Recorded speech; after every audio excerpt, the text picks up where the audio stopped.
Assalamualaikum warahmatullahi wabarakatuh. Jumpa lagi dengan channel ini. Kali ini kita akan membahas tentang korelasi. Apa itu korelasi? Korelasi itu bahasa Indonesianya gampangnya adalah hubungan. Hubungan antara siapa dengan siapa?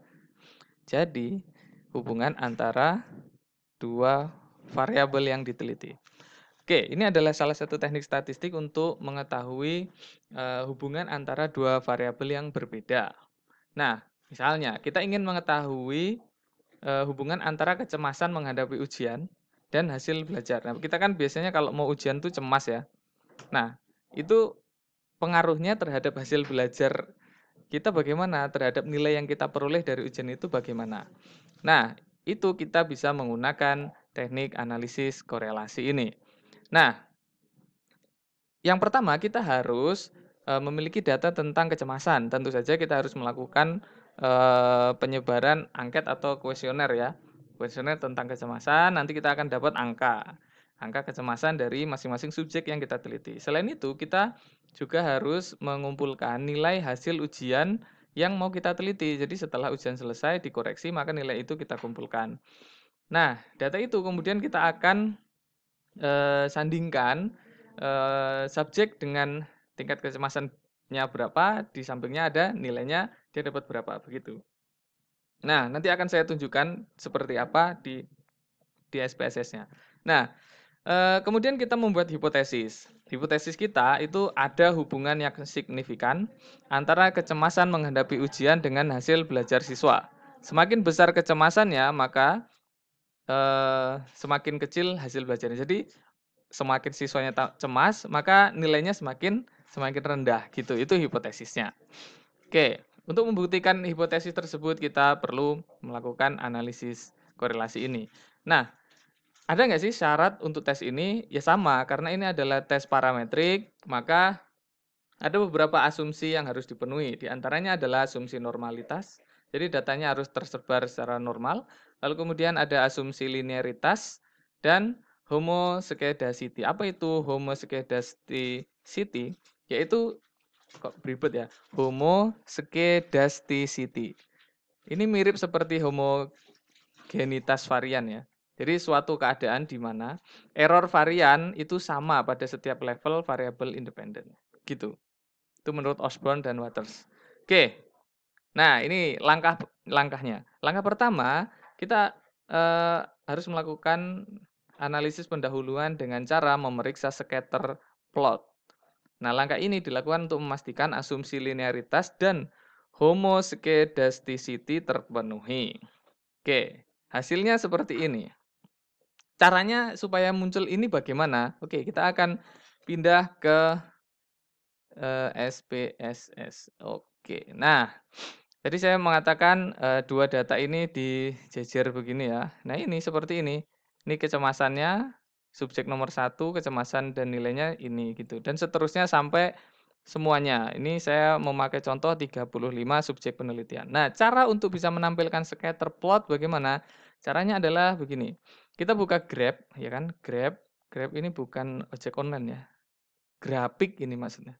Terus kemudian scatter and dot, lalu kemudian kita pilih simple scatter and divine. Terus kemudian ini awalnya di sini ya dia. Nah, awalnya dua variabel ini di sini. Pada aksis Y, yaitu sumbu tegak, itu kita masukkan kecemasan. Terus di sumbu X, sumbu horizontalnya kita masukkan nilai ini. Oke. Terus kita boleh nambah title di sini supaya nanti keluar, tapi saya nggak usah lah, nggak apa-apa. Exclude cases listwise. Ini yo langsung aja. Terus langsung kita oke, maka dia akan muncul seperti ini. Nih, bagaimana cara melihatnya? Yang pertama, terdistribusi secara normal. Normal itu kan berarti dia mulai dari yang terkecil sampai terbesar itu terwakili ya kan. Nah, ini yang dapat 100 ada, yang dapatnya nilainya di sini juga ada. Jadi sebarannya mulai dari ujung sini sampai dengan ujung sini. Itu ada, ya kan? Itu normal. Terus kemudian linear. Linear itu jadi hubungan antara kecemasan dan nilai matematika ini harus memenuhi asumsi linearitas. Jadi linear itu Kalau dia linear maka akan membentuk garis. Ini kan seperti garis ini. Ini kalau ditarik garis dari sini sampai ke sini itu jadi titik-titik ini menyebar di sekitar garis itu. Jadi tidak ada yang di sini, tidak ada yang di sini, tidak rata di persegi ini tidak rata. Jadi dia hanya di sekitar garis lurus ini. Oke, itu ya. Gitu. Nah, ya itu juga termasuk ya pokoknya begitu ya caranya. Sudah clear toh cara memunculkan scatter plot seperti ini. Kita akan pindah lagi ke ini. Yes. Homogenitasnya juga sudah sekalian.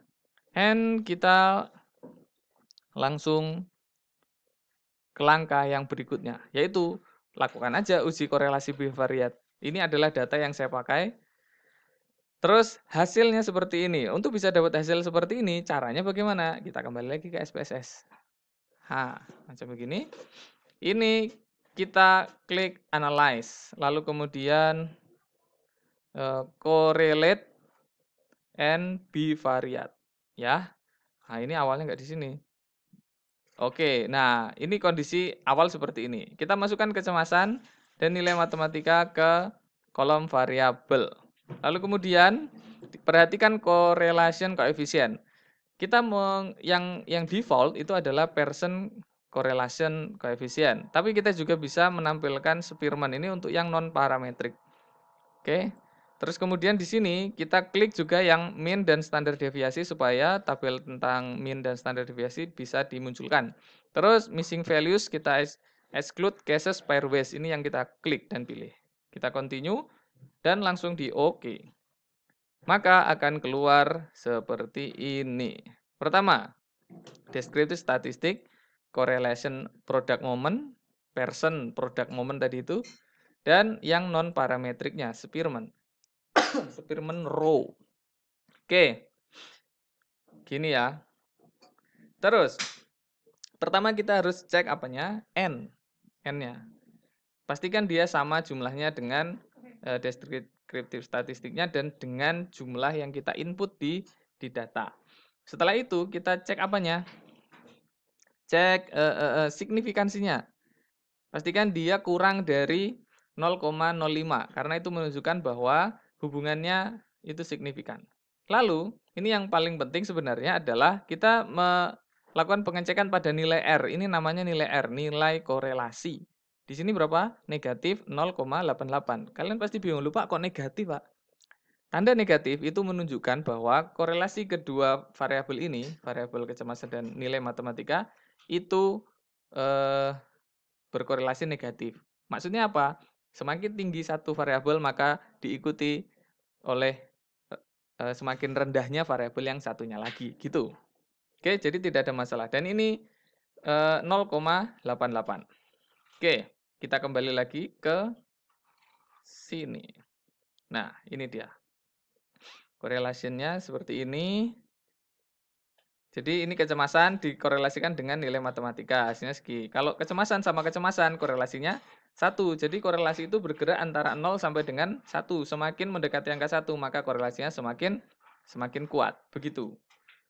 Terus, nah hasilnya seperti tadi. Terus cara menyajikannya seperti apa?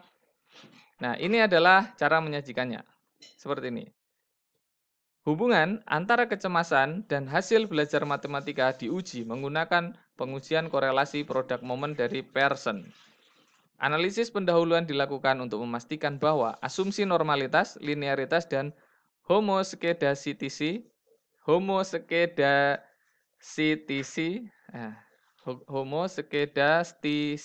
ya samalah terpenuhi. Hasil pengujian menunjukkan adanya korelasi negatif yang kuat itu dan signifikan antara kedua variabel. R negatif 0,88, N jumlah subjeknya ada 35, dan P kurang dari 0,05. Kesimpulannya, semakin tinggi kecemasan menghadapi ujian, maka semakin rendah hasil belajar matematika yang diperoleh. Oke, ada satu yang saya lewatkan untuk saya taruh di sini, di mana? Di PowerPoint, yaitu kuat. Nah, kata kuat ini diperoleh dari apa? Saya akan tunjukkan. Mana ya? Oke, This is it. Kata korelasi yang kuat itu dari ini. Kekuatan hubungan antara kedua variabel. Yang pertama itu small atau kecil. Kalau R-nya itu antara 0,1 sampai 0,29 dan seterusnya. Nah, kita tadi 0,88 itu berarti di ini large. Jadi kuat ya. Large itu kan lebar ya. Jadi selain itu kita juga bisa menghitung ini. Mana tadi? Ini dia, menghitung koefisien determinasi. Jadi seberapa apa ya? Seberapa pengaruh, berapa persen pengaruh variabel kecemasan tadi yang kita uji tadi terhadap perubahan nilai hasil belajar.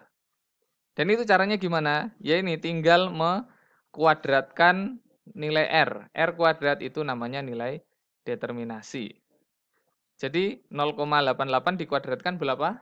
Berapa? Bentar, saya hitung dulu. Semoga waktunya cukup. Kalkulator. Oke. 0,88 dikali 0,88 sama dengan 0,77. Jadi 0,77 itu sama dengan dibagi 100 berapa? Dikali 100, 77% ya. Jadi perubahan hasil nilai ujiannya itu 77%-nya dipengaruhi oleh kecemasan pada penelitian ini gitu ya. Itu caranya seperti itu. Oke. Karena waktu yang terbatas, saya kira cukup. Silakan kalian ulang video ini sampai kalian benar-benar paham dan bisa membayangkan. Kalau bisa ya, bisa membayangkan kalian nanti waktu mau skripsi itu mau pakai model pengujian yang mana gitu. Ini gampang ini, yakin gampang dan proses penyelesaiannya tidak akan lama. Kalau kalian skripsi pakai model korelasi atau model uji tes seperti yang diterangkan pada video-video yang lainnya. Oke, sekian dulu. Terima kasih sudah menonton. Jangan lupa like, subscribe, dan share video ini kepada teman-teman kalian yang kira-kira membutuhkan materi tentang ini. Oke, jangan lupa klik tanda loncengnya juga supaya kalian mendapatkan notifikasi video yang diupload terbaru dari channel ini. Sekali lagi terima kasih sudah menonton. Wassalamualaikum warahmatullahi wabarakatuh.